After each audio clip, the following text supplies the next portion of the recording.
Yes. Hello, everyone. It's a wonderful Saturday afternoon here in the neighborhood. I am Robin Kearney-Frazier. I'm the president of Guilds of Requiem, and we have with us today Mikey Gravely. She is our secretary, VP of Gilded Projects, Requiem's Events of Texas. And I think that's all you have right now. Everything else is me. Resources, right? Yes, Resources Guildmaster. If you're ever looking at getting more involved, we certainly have plenty of ways in which you can do that. Event. Just a second here. Let me. Do I have share screen already on, Mikey? I do not see it. Okay, let's get that going then. There we go. Yay! Eventually, one of these meetings we won't have any gremlins. So this is our monthly meetings. We do currently have 1, 2, 3, 4, 5 meetings. We have Homesteaders and Preppers at 3, which is right now. Coming up at 4 o'clock, we have Space Station Requiem. 5:30 is the executive meeting, which we're probably not going to do today because Mikey and I have already been yapping our traps before the meeting. We have Requiem's events at 6 p.m. and we have general meetings at 7. So you're welcome to join any one and all of these. And there you can see we took off the executive board meeting. This is our Homesteaders and Preppers Guild. We have a pretty informative meeting coming up. Biggest thing is upcoming changes and getting ready for spring. I'm going to do this part and I'm going to let Mikey take over on hers. We have updated websites in the work. What does that mean for us? Our URL is going to change for the Agrarian Guild and for the Homesteaders and Preppers Guild. It will still be found on the Agrarians Guild. I think still working with our webmaster on that. Our email addresses will also change, and that has to do with our domain name changing. We will no longer be .com, we will be .org, and we will announce that when it happens. In the meantime, I'm not going to do any blogs because that just becomes more information that we have to transfer over to the new website. I will still try to put information into our Homesteaders and Preppers Guild Facebook group, just to keep the activity going and interaction happening. What are you doing now, Jasper? Sorry, I have a 5-month-old puppy who's discovering everything in the bedroom right now. Upcoming event, we have February 23rd and March 14th are going to be working days up front. I believe we also have March 1st and March 8th, right, Mikey? So March 1st is yes. I forgot we had changed some things. Yeah, we changed that to the 22nd. Right. February. So we have right. So I have March 1st, March 8th, and then the event is the 15th. If anyone is able to come out on the 14th to do last minute trash pickup, last minute tidying up, help me put up our canopies, get a good feel for the layout of the event area, you're welcome to. If at any time there is a date that you would like to come out and help that we have not listed, please reach out to me. I am R.E. Frazier on Facebook or Rashana Till on Facebook. I am here pretty much all the time. I do have a few dates that are blocked out for doctor's appointments. And the consequential unavailability the following day. So we are looking for at least one more presenter. We have 6 slots at this time. I can go more because I think a lot of people are only doing 30-minute presentations. But if you want to do up to a 60-minute presentation, that is perfectly fine. We will have 2 presentation areas so that we can alternate starting at each one. That allows for if you go long past 60 minutes, that's fine, because the other one can go ahead and start on time at the other one. The only time frame that is completely blocked out is 3 p.m. and that is for our Homesteaders and Preppers meeting.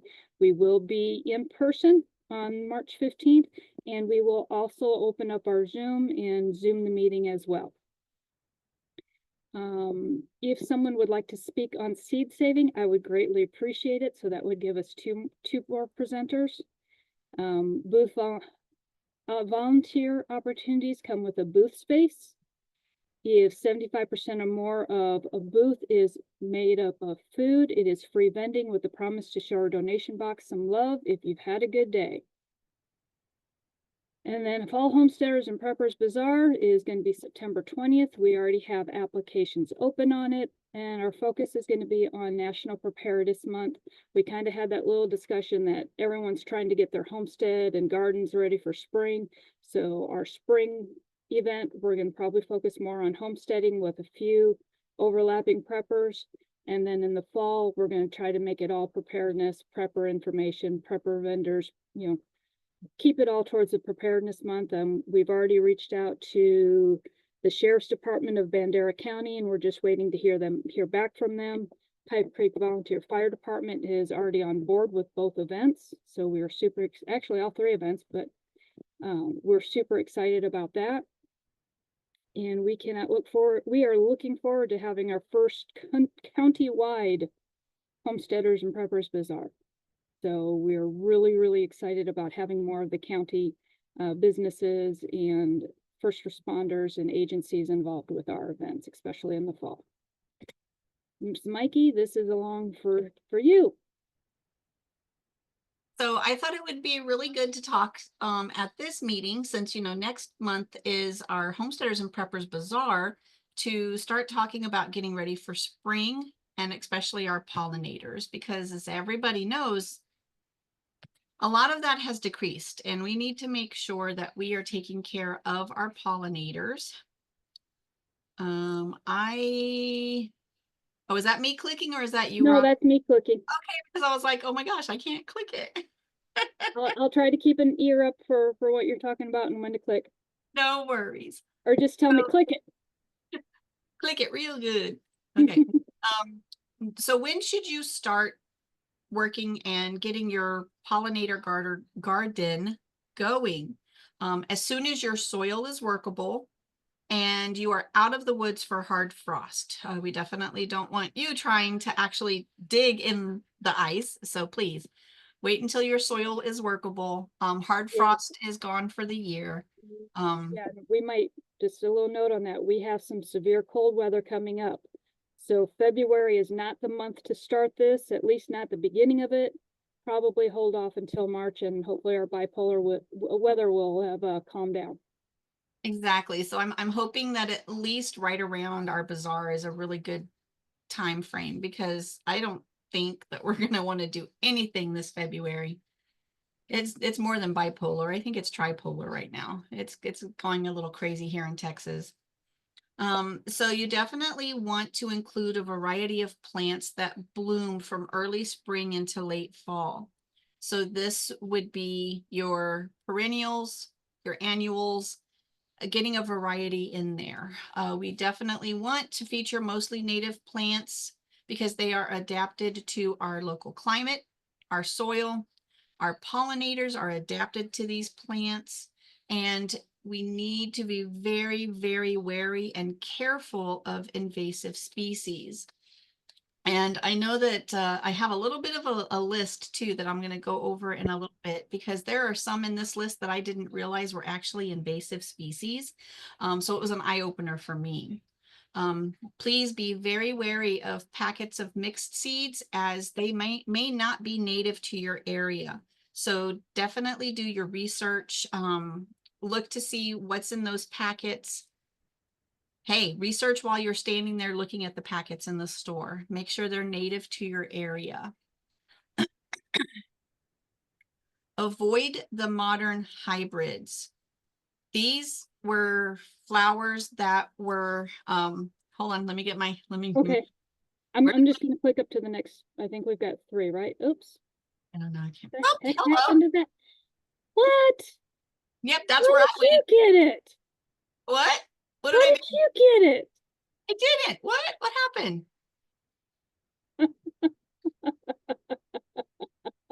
Okay, that's not me. That's not me either. Because that's not, like, I can't click on anything. Okay, let's see if I may have accidentally clicked on something. There we go. The technical difficulties. Yeah. Yeah, I need an anti-gremlin dragon on my desk again. Aw. Okay. Bear with me a moment. Let me, here we go. Okay. So avoid the modern hybrids. These are flowers with double layers, GMO varieties. they have been bred to be beautiful, but they have lost a lot of their needed pollen, nectar, and fragrance in the process. So we definitely want to stay away from the hybrids. Avoid the use of pesticides. We all know why we should avoid pesticides. Not only is it bad for the environment, but these pollinators, bees, they're producing our honey. We do not want pesticides in our honey. Okay. Okay. Oh, Would you go over your list of pollinators of plants to avoid? okay, so Plants we should. can you tell I don't get to do this a whole lot? I'm still a little nervous when I We're present. working on this. I know. I really am trying to work on presentation and not using my hands so much because I know I do that too. So list of invasive. Again, these are plants that should not be in your areas, like Texas, especially because that's where we are.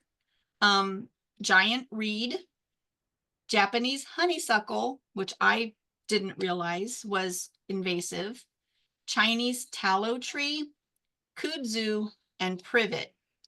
Didn't know privet was invasive either. I've heard a lot of people talking about it, and I'm like, oh, okay, cool. I thought it was okay for the area. I have one more to add to that, and that's hollyhocks. They are a very prolific species. Yeah, definitely. But there are a lot of beautiful and wonderful native plants that work really well in our climate. Black-eyed Susan, which I love, purple cornflower, milkweed, Texas lantana, which I also love, coral honeysuckle, and you definitely want to provide a variety of flowers. So planting the ones, like I mentioned, that are perennial and annual, also with different shapes, colors, things like that, so that they're attractive to all of our pollinators. And of course, pollinators are butterflies, bees. I lost my list. Okay, butterflies and bees. Okay. Yeah, those are our prolific ones around here. We also have hummingbirds. Yeah. Oh yeah, that's what it was. It was the hummingbirds. Okay. Um, and am I gonna? Should I talk about creating the habitat and all that right now? Yeah, go ahead, because I don't think we have a second page slide for that. And creating your habitat is really important to get everything going. You definitely want to leave some areas of your garden undisturbed to provide shelter for these pollinators. I did read an article too that says you should not be raking and cleaning your leaves up until the end of, I think it was March or May, because a lot of these pollinators live in the ground and we don't want to disturb their habitat. So like piles of leaves, logs, and rocks can serve as nesting sites for bees and other insects. Again, avoid pesticides. They are harmful to our pollinators. Use organic or natural pest control methods and consider introducing beneficial insects that prey on garden pests. I believe nematodes would be one. Mm-hmm. Okay. I did my research on nematodes a few years ago and never used them. Definitely need to provide water. I know a lot of Texas, of course, we get droughts, but we definitely need to make sure that there is water for our pollinators, leaving out a shallow dish with some water in it, um, rocks so that they can perch on it. And if you happen to see a pollinator in your water that can't move, please remove it and put it out on a rock or something. They're probably exhausted and they needed to rest and couldn't get out of the water. That's why the rocks are important Yeah, in the water, is it helps keep them from getting stuck in getting the water. stuck. Right. Um, plant in clusters. Group similar plants together in clusters to make it easier for pollinators to find and feed on them. This is also creates a more visually appealing garden design. Include host plants. Host plants are specific plants that certain butterflies and moths lay their eggs on. Planting host plants like milkweed for monarchs and parsley for swallowtails can support the entire life cycle for these pollinators.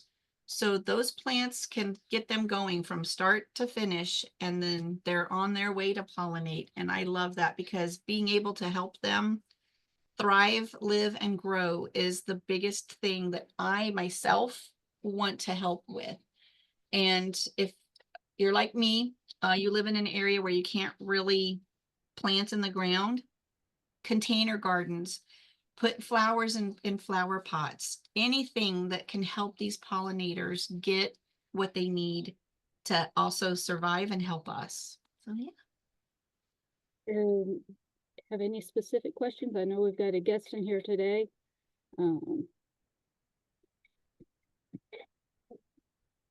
If not, we're going to go ahead and we're going to end the video part of the meeting, and everyone is welcome to just go ahead and chit chat until Space Station Requiem starts at 4 p.m.